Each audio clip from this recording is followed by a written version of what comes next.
Everybody, have another sneaker story for you today. I'm going to be sharing with you a few new purchases that I picked up in the past few days here in Tokyo, mostly because they are a brand I like, style I like, and they were on sale, which was highly unusual for this kind of this line of sneakers. So first one up I'm going to share with you is one of my Kiko Kostadinov GT-2160s from ASICS. This is what's called, I believe, the Jasper Green colorway. There's not a lot of green on it, just a little bit on the stripes, as you can see. But I really like the GT-2160, as I do like a lot of the core ASICS sneakers. And I think the 2160 is overall a shoe that has a great compromise of softness and stability. 1130 is probably the softest shoe right now and is very, very popular, I know, because of that. The Kayano is also fairly soft but very supportive. I think the 2160 falls somewhere in the middle. For me, it's a little bit softer than the Kayano 14, but not nearly as soft as the 1130. And when Kiko Kostadinov does the treatment on these, I think it's really something special. I really like what he does with the different meshes. We have a wide blue mesh on top of a brown mesh on this one. The subtle differences in the ASICS stripes. We have a kind of white bordered by gold, bordered by green, bordered by silver on these ASICS stripes. And of course the blue and brown mesh continues on the sides. The heel cup has got a nice treatment of almost like a kind of prismatic type of material. This hard plastic here, with the blue ribs being slightly raised. The prism material looks like it's got like a rib pattern to it, but it doesn't actually. That's just the kind of 3D effect it has. Only the blue stripes are raised. The black has the little gel puff that you're used to, with orange gel that matches the midsole. The outsole, of course, also matches the midsole, so it's one big chunk of orange. If you're afraid of orange or bright colors, this is not going to be the shoe for you, of course.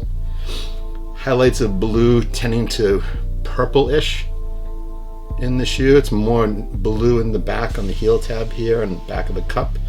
It goes more towards a purple here on the outsole brace.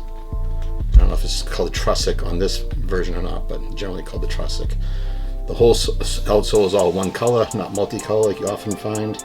So the guideline, etc., is also orange. Everything is orange except for the fade on the central support system here.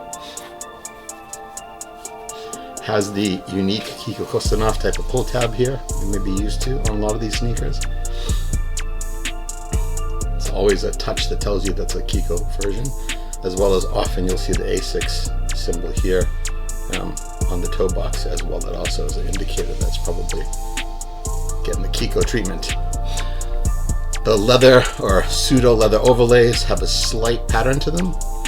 Nothing too aggressive, but just enough. A little bit of texture gives it a little bit of extra to it, which I like. If you've watched my other videos, you know I'm fond of unique materials, and this has plenty of that on it. Just the fact that it's got this kind of different mesh on it, I really, really like. It's a good way to keep it from looking like a regular pair of ASICS. So those of you familiar with my channel probably know that I actually live in Tokyo, Japan. And Japan obviously is the land of ASICS, right? Other sneaker brands like Mizuno, which is also fairly popular, but doesn't have the hype that ASICS has right now.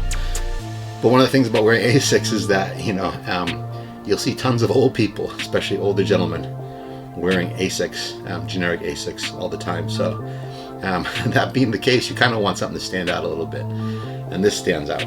So I do appreciate the Kiko Kostadinov treatment on the GT-2160 like this. Again, this is the UBS7 GT-2160 Lava Orange and Jasper Green. Obviously the Lava Orange is dominant because of the midsole and outsole and the gel as well, and this highlight and the laces, of course. Only one pair of laces with these. I think usually you only get one pair of laces with Kiko Kostadinov ones, but that's perfectly fine with me. It's a really cool shoe. It's a very comfortable shoe. I think it's a well-made shoe. For me, the 2160 has no real weak points, which is great. It's really supportive and it's soft enough for all day wear, which is great for me because I do like to wear my shoes. I don't buy them just to keep them in boxes. I have plenty of boxes around this room that you can't see, some behind me. I have a closet in my Genkan, my entryway, here in my Tokyo condo that's full of sneakers. I try to rotate them as much as possible and wear them and enjoy them. These things I will be wearing fairly soon. It's obviously more of a spring color, but you know, you can wear your shoes whenever you want to. You don't have to worry about what season it is. It almost never snows here in Tokyo, so I don't worry about getting them wet from snow. But of course, rain season comes and whatnot. But this is a very spring color for me. And with the added benefit of this shoe usually being around 20,000 yen, I picked it up for 12,000, which I thought was just a killer deal and one of my main motivators to actually pick up this shoe. So yeah, that's the GT-2160, the UBS-7 2160 GT-2160 in lava orange and jasper green. And as always, buy your shoes, wear your shoes, enjoy them. Don't let them rot, don't let them crumble. Put them on your feet, get outside, do some walking. Enjoy the shoes, what they're made for. Okay? All right, everybody, until next time.